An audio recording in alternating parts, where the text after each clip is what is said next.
Welcome back, film bugs, to another exciting journey into the world of film and entertainment. I'm your host, Lyla Filmington. And Lil Jimmy. Today, dear viewers, is no ordinary day. This is a full-blown cinematic seance. We're peeling back the red curtains and plunging into the eerie dreamscape of three of our all-time favorite David Lynch films. And show. A tribute to the man, the myth, the sentient puzzle box in a suit.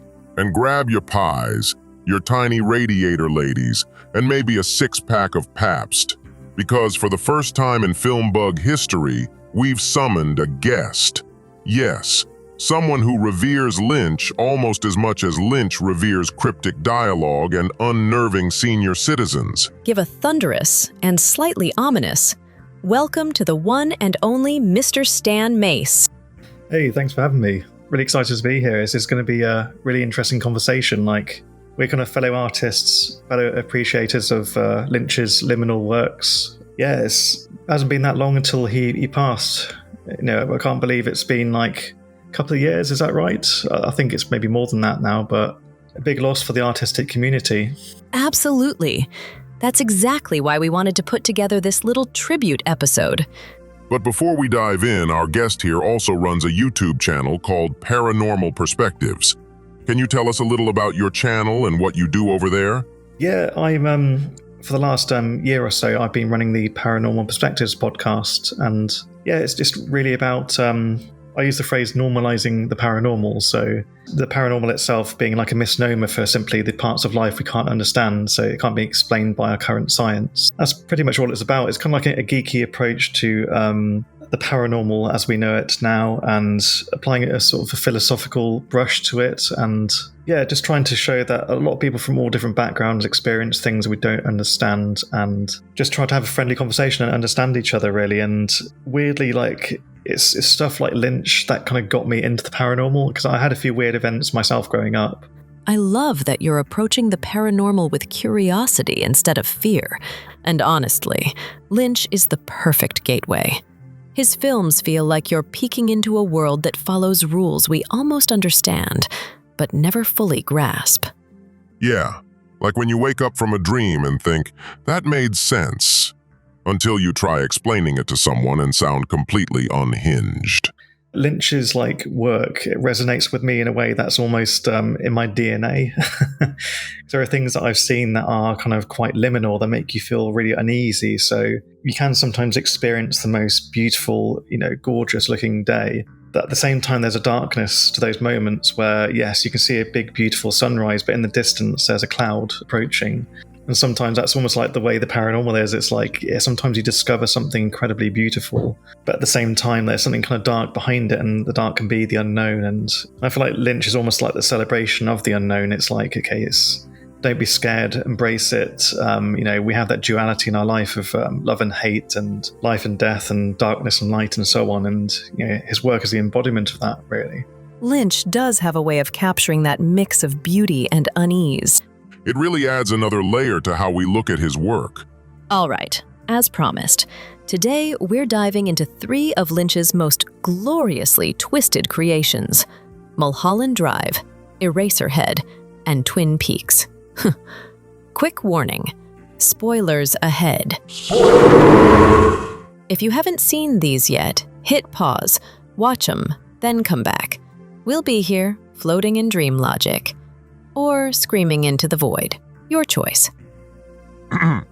But first, one of our sponsors for today's episode, Lapel's Factory, now hiring warm bodies. Benefits include overtime, echoing hallways, and screams that definitely aren't part of the machinery.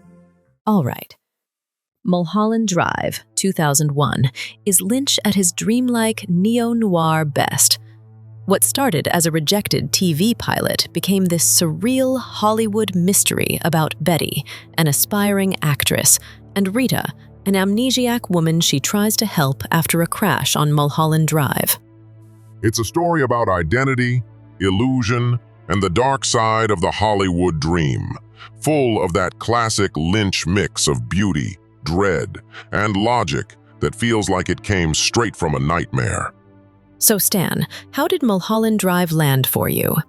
It was, I think it was one of the first films that I watched with Naomi Watts. She was really good in the film. She's one of those people that can quite easily play a sweet and kind person, but can quite easily, on the flip side, have that unhinged and kind of unnerving personality. And it's one scene, of all the scenes that happen in the movie that are to do with the main storyline, there's one scene that stuck with me to this day. And it's this scene that kind of inspired me to delve into the whole horror world and try to understand the psychology behind it. Because if you think back to a lot of movies in the past, when bad things happen, it's always at night, because night to most people represents the unknown, because of course we're awake in the day, we sleep at night, and night is when we're the most vulnerable, hence why so many scenes happen at night, because that should be when you feel safe, I suppose. But this scene is one of the only scenes that I know so far that takes place in the daytime. I don't know if you remember the diner scene. There's something about the scene, it's so classically Lynch. There's a slow build where there's this conversation happening in like that classic American diner, and it kind of references Edward Hopper's painting, because I know Lynch was quite a fan of Edward Hopper. But this conversation begins, and it kind of runs into this kind of like a droll conversation where you're paying less attention to what's being said to this person, and it begins to focus on the character this person's speaking to, where there's this kind of rumination of thought, talking about this dream that happened, and eventually the dream is told, and it speaks about him walking to the end of the car parking lot and something being there at the end, and it completely subverts what you expect of horror nowadays. For one, like I say, it's the daytime scene, the fact that usually it's about catching you, taking you by surprise, but you know something that's going to happen, and because of the slow build, it builds that feeling of dread slowly over time, and it just builds and builds and builds. And spoiler alert, I suppose, eventually he does leave the diner, walks to the end of this parking lot, and you can see the camera begin to shake and shake and shake, and suddenly this person, I would call it like a tramp or something anyway, like came out dressed in black. For some reason, if you look at the image on its own, it's not that scary, but it's the masterful build-up that leads to that point. And I've never forgotten that. It cured my constipation for a few days, let's just say that. But it's just one of those scenes that's it's so scary to the core. And I think that was one of the early moments where I realized, actually, this guy Lynch, I need to learn more about this person, because how did he do that? How did he make daytime scary? How did he make something scary that you knew was going to happen? Yeah, the guy's a genius. I don't know. I'd love to know his thought process of like why he did that. I mean, I can only assume what he did though, because he's very kind of almost anti-Hollywood in his style. He wants to do things that you shouldn't do, break the mold in that regards though, but he really went fully all out and did the complete opposite of what you should do, as in, did it in the daytime. Something scary happened that you expected. It shouldn't work, but it works. Yeah, it's amazing how something so simple, a conversation, a slow walk, a corner, can create that level of dread. Hearing how deeply it affected you really shows the power of that scene. Yeah, and to build on that, Hollywood absolutely hated this film when it first dropped. And honestly, because it pulls the curtain back way too far. It shows the ugly side of the industry, how actors get chewed up and spit out, and how only a tiny fraction ever make it. And even then, at what cost? It hits especially hard now, knowing everything that came out about Harvey Weinstein and what so many women had to endure just to survive in that system. All right, before we dive into our next Lynch masterpiece, Stan, would you do us the honor of introducing our second sponsor for today? Club Silencio. There is no band, but there is a cover charge. Thank you, Stan. Now, strap in, FilmBugs, because our next stop is Eraserhead, 1977. Lynch's surreal, night-soaked debut feature, crafted over 5 painstaking years during his time at the AFI Conservatory. Set in a bleak industrial wasteland, we follow the uneasy, wide-eyed Henry Spencer as he stumbles through the terrors and responsibilities of fatherhood after his girlfriend gives birth to a grotesque, otherworldly infant. With its unsettling soundscape, stark black and white visuals, and imagery that feels like a nightmare caught on film, Eraserhead digs into fear, isolation, and the strange, uncomfortable corners of domestic life. It started small, but it grew into a cult classic, cementing Lynch as one of the boldest voices in experimental cinema. He definitely kicked the door open with this one. Black and white, creepy baby, industrial anxiety everywhere. Lynch said, "First movie? Yeah, let's traumatize the world." Film itself, again, it's an absolute, it's everything. It's a work of art. It's a dream. It's all the aspects of like your subconscious coming to film. There is no real start, middle and end. And to me, like it's David Lynch's truest expression before he went into Hollywood, before he had to cater to more modern audiences needing things to be confined and restricted somewhat. But there are so many aspects of the film that is just bizarre. It's like, I know that the strange creature that he eventually becomes a dad to, it's the way a dream would interpret maybe fear of becoming a parent or fear of having responsibility for a living being. It could be interpreted many different ways. That's what I love about Lynch's films. He never hands you the meaning. It's all about what you take from it. The symbolism is yours to interpret, and the whole thing becomes more of an experience. Like how it gets under your skin and what it makes you feel long after the credits roll. It's like the lady in The Radiator. I don't know why she has that kind of funny face. I don't know what that is, but that could be interpreted different ways. But to me, the lady in The Radiator, it's the wanting. It's the want for wanting, if that makes sense. It's like wanting meaning in life or the search for joy. It could be anything. So, fun fact, those super puffy cheeks on the lady in The Radiator? Totally on purpose. They're not meant to be realistic at all. Lynch designed her to look like this surreal, almost cartoonishly perfect figure, like a living, breathing cloud you'd see in some old-school media fantasy. The whole point is that she's unsettling and weird, but dressed like an angel in that shiny satin gown. It's all part of the symbolism, this clash between idealized media images, distorted reality, and whatever is going on inside Henry's stressed-out brain. Basically, she's cute, creepy, and confusing. Peak Lynch. And this strange journey through the factory, as if it's almost like part of his working process. Could it be a commentary on working life? Could it be commentary on the need to break the routine of working every day and find meaning in life? And I would just go on really. I love the fact it's shot in black and white as well, because it's so stark and so strange. And I always kind of wonder about the design of the character as well. He has a very distinct look, and I don't know whether it's meant to stand out more because, okay, it's shot in black and white, so there's less colors to provide depth to a certain degree. So having a very striking haircut helps you to see the character more. I just don't know. But one thing I didn't realize until the other day, though, is the actor that plays Henry is actually in Twin Peaks. And I forget the name of the actor. I'll have to just double check that, though. But yeah, he's actually one of the characters in Twin Peaks. The actor's name is Jack Nance. Ah, right. I don't think he's alive today either, sadly, but it seems to be like he makes friendships for life, really. Like they'll be there in his earlier works and you'll have them back over and over again. It's, Same with Laura Dern. She's been in 3 of Lynch's films and even popped up in Twin Peaks. He always speaks so highly of her in interviews. You can tell he absolutely adores working with her. And it just shows the kind of director he is to work with, really. He's clearly a passionate dreamer, though, but yeah, he makes these special friendships and they make the art with him rather than being just, an actor paid to be there on the day. But I would love to study Eraserhead over and over again and try to at least make a guess as to what it really does mean. But I've watched it 4 times so far. Technically 4.5 times because I had a power cut once. But from what I kind of know so far, like, I haven't got a clue. I can't say exactly what it means. But maybe it's a mirror. Maybe it's a mirror to all of us. Like you may see it as something entirely different. Honestly, this movie could mean about 100 different things. What do you think Eraserhead is really about? Drop your wild theories in the comments. I want to see the chaos.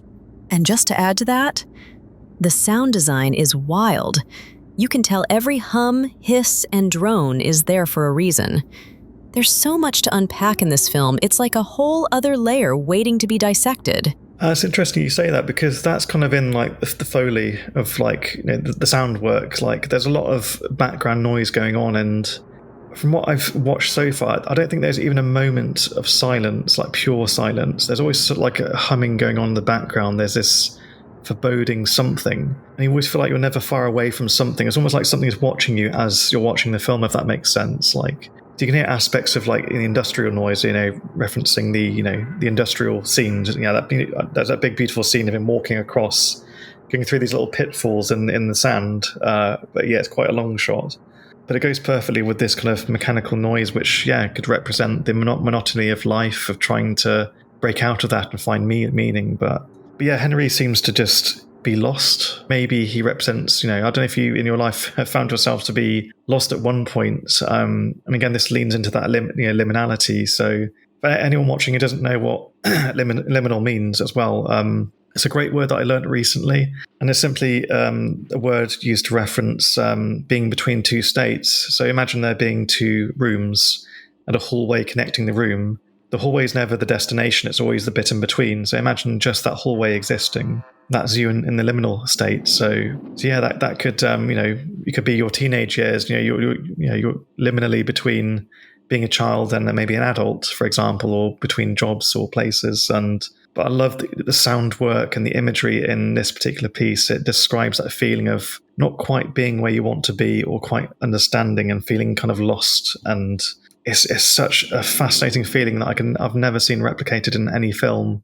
It has like just a magic to it, and in the same way that I'm fascinated by the paranormal, because the paranormal is liminal too. It's between, you know, known and unknown. You know, paranormal is just the barrier between the two, essentially. So I'd love to take Lynch on a ghost investigation, I'll tell you that. I really wish my kids, if once they get to a certain age, I'll be able to experience like the Lynch world with them. But I look forward to that day. But I mean, by then I might have a theory as to what Eraserhead truly is. I mean, even at the title Eraserhead, I mean, in a way, maybe that's the joke, because his head actually does look like an eraser. Oh yeah, 100%. Henry's hair absolutely looks like it. No notes. Did he become his job? Did that job define who he is? I don't know. I may have a different theory tomorrow, but either way, it's just, yeah, stunning. Now, shall we move on to our last Lynch work, Twin Peaks? Yeah, go for it. Okay, so we've seen Twin Peaks, but it's been a minute, and we've only watched the first 2 seasons once. So for this one, we're letting our guest, Stan, take the lead. Take it away, Stan! Yeah, this is one that I've watched the most of. It's like the one that I fell the most deeply in love with. And yeah, it's only 3 seasons, but it feels like there's a lot more. So yeah, so anyone that hasn't watched it, it's about a town called Twin Peaks, no surprise. And the town itself, it's filmed in Washington State, and beautiful, beautiful location. It's one of those places that I would love to go to.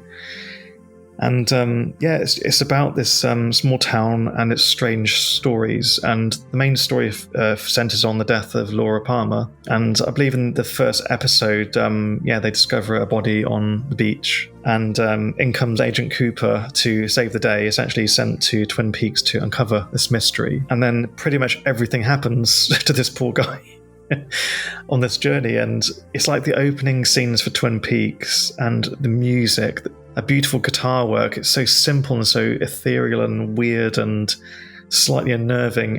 Fun fact, the iconic Twin Peaks theme was actually created in one afternoon. Angelo Badalamenti played the melody while David Lynch sat next to him describing a forest at night. Darker. No, even darker. Now bring in the wind. And boom, they made one of the most haunting TV themes ever.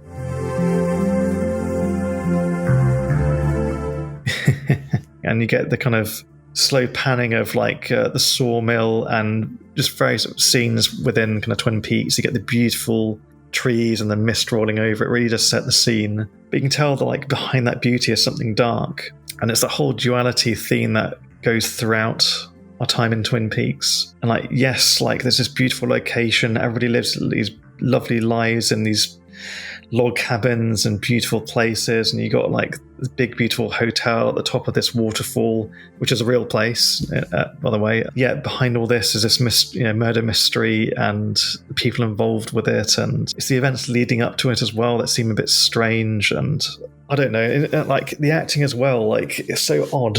It's so strangely odd. Like, I don't know if at first it was deliberate or not. I don't know if like it was just like, hey, well, it was an early production.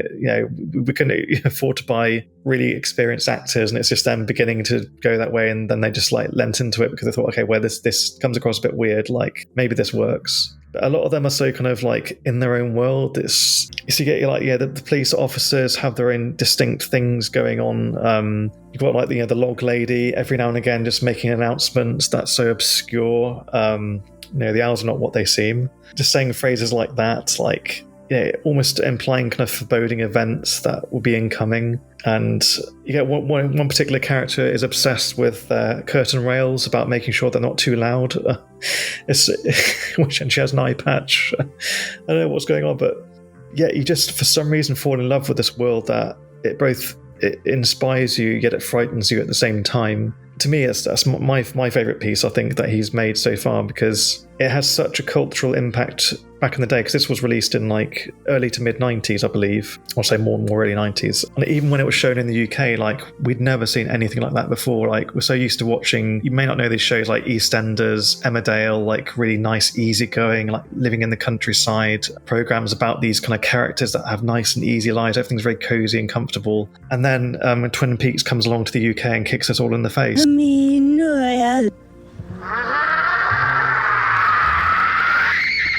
It's like we don't really know what hit us, but for some reason everybody was so transfixed by this strange and mysterious world. It had such an impact. I mean, it's inspired like games that I love. Like I know also you love Silent Hill 2, and that's very strongly inspired by Twin Peaks. Obviously the setting in itself, themes of crime and punishment, although that does link into the Lost Highway too, and just this feeling of just things being off and wrong, but you can't look away.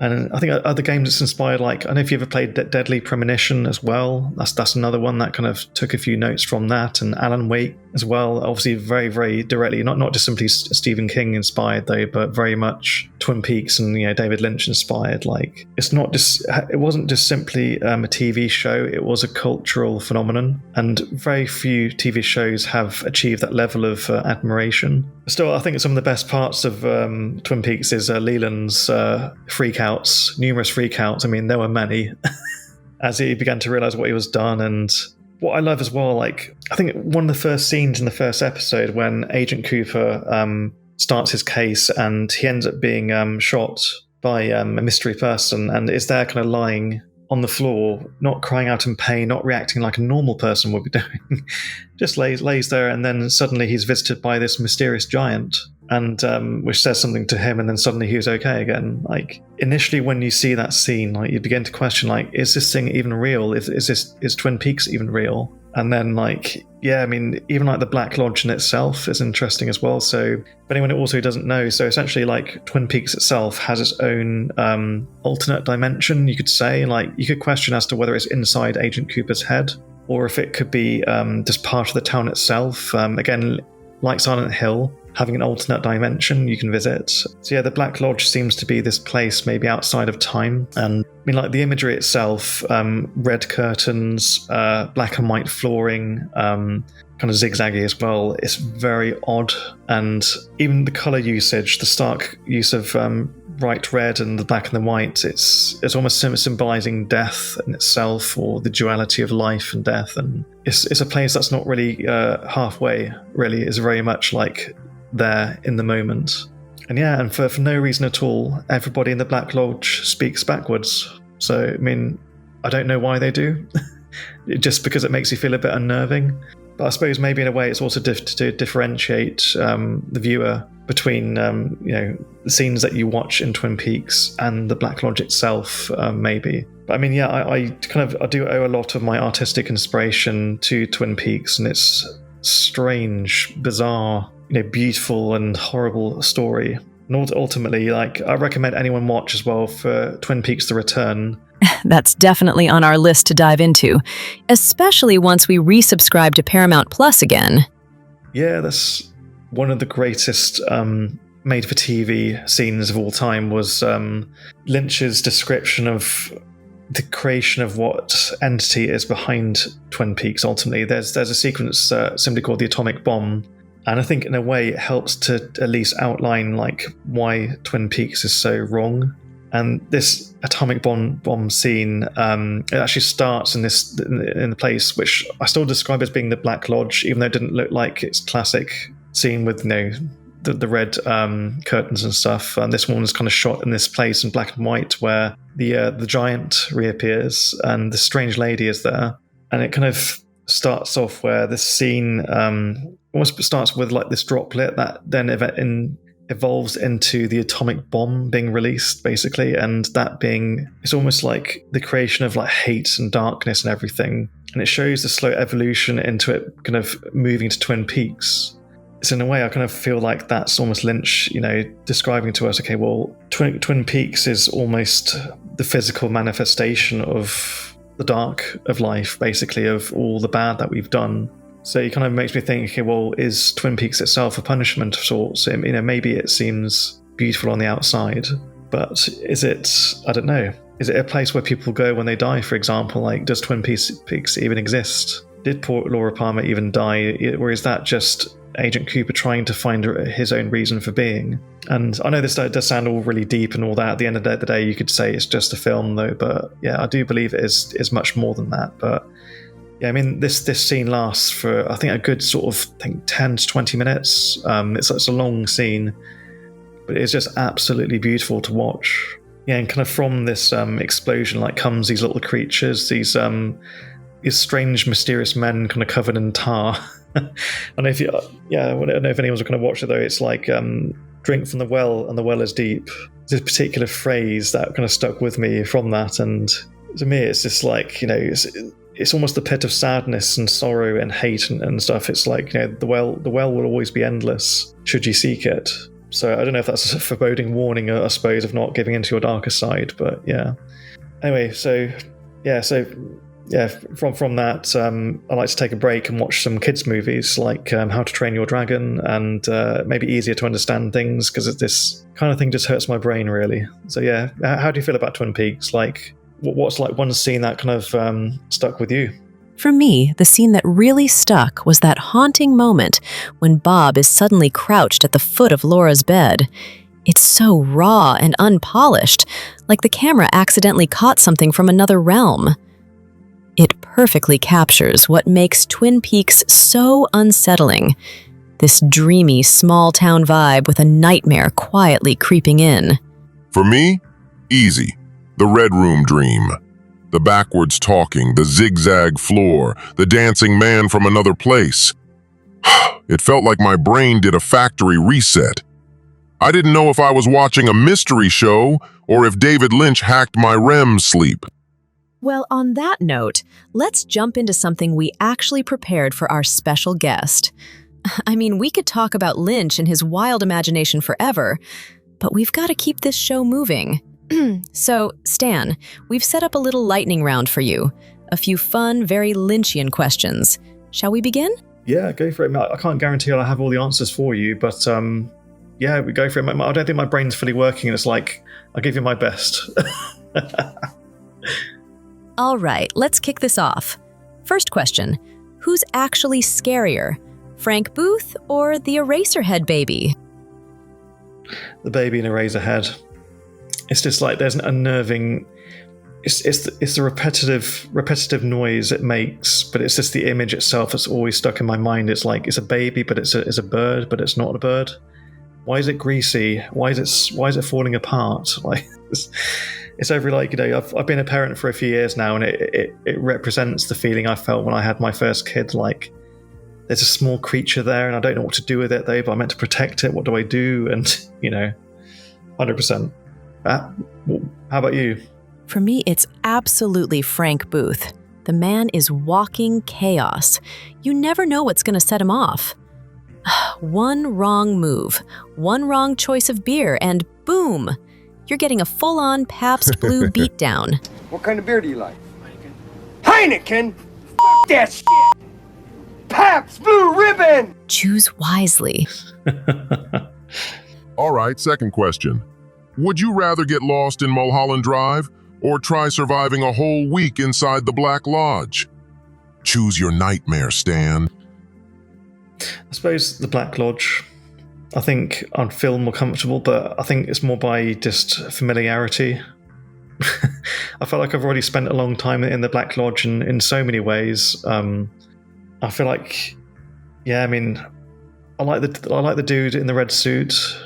I think me and him will get along. Like, I think he's the kind of guy that you could sit down, have a cup of tea with. I'd have no idea what he's saying, but yeah, I mean, we can both speak in reverse together.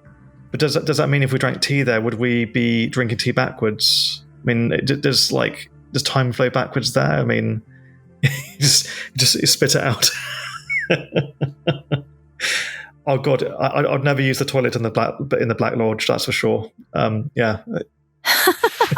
Ew. Yeah, that'd be a pretty disgusting sight. Like, burn that memory with fire level nasty.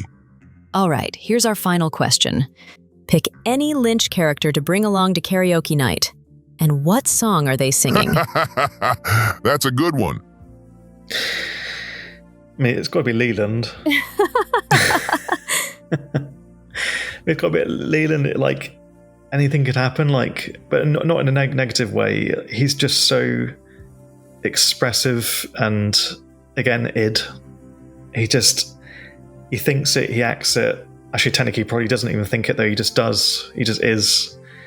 And the guy can turn his own hair white overnight, inexplicably as well, which is quite interesting, isn't it? Good ability. So, like, it would be good if you're in trouble with the police, because he can change his hair color. It'd be good to maybe help with his disguise, maybe. So yeah, I'll take him to a party anywhere. And I mean, the kind of song he'd sing, I mean, I'd actually love to hear him sing like "Wannabe" by the Spice Girls, just for the sheer fun of it, because it's like everything about him is so unexpected. So I feel like that's the least likely thing he would sing. That and something by Cradle of Filth. Yes, he's exactly who I was thinking of for karaoke night.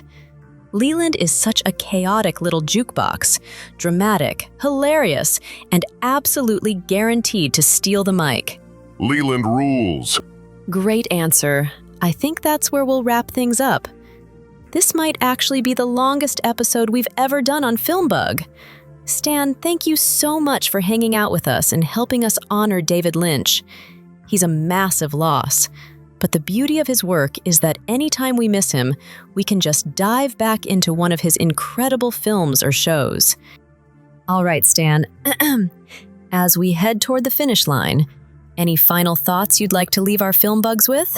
I suppose for anyone who hasn't watched Lynch before, please watch Lynch. His art form is a dying art form in this day and age where things need to be labelled and measured and explained, and the whole world isn't stupid, and it doesn't need things to be kind of explained to them. Like his is one of the dying art forms where you're presented with a reality and it's up to you what you make of it, though. So, and technically, by me saying that, it kind of makes this entire conversation null and void, because we can say all sorts, but ultimately, our interpretations of what we've been talking about are reflections of our own personalities, I suppose. So, support people like him, and they deserve it. And obviously, you watching his work supports his family and the relatives still around as well, as part of the Lynch Foundation or whatever it is. I think I'm always going to miss him, and I kind of gutted that I never got to meet him in this life, but I'm slowly getting his haircut over time, and that's unintentionally, really. It's just the way things are going. We all need to be that Lynchian, like, whimsicalness, and have your head in maybe a positive space, I suppose, and just see the beauty in the most darkest parts of life. Beautifully said, Stan. Now, before we peace out, we got to drop in our final sponsor. Introducing Frank Booth's Freshener Spray. Smells like fear, roses, and regret. You look at me! Ouch. Jeez, Frank.